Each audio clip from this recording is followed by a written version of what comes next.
Dans ce centre commercial, la plupart des boutiques ont baissé le rideau.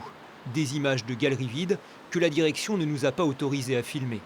Seuls l'hypermarché, les commerces alimentaires et la pharmacie sont restés ouverts. Une information que certains clients ont découverte sur place.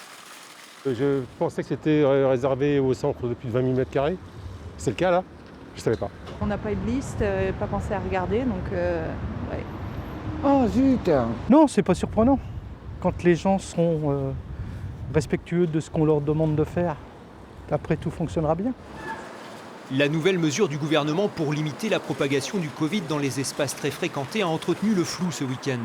Certes, la règle de fermeture a été imposée aux centres commerciaux de plus de 20 000 m², mais dans les faits, elle a nécessité de faire du cas par cas.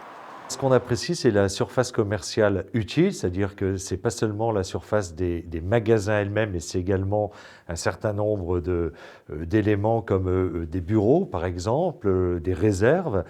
Mais surtout, ce qui est important, c'est le fait que ces galeries soient ou pas à ciel ouvert.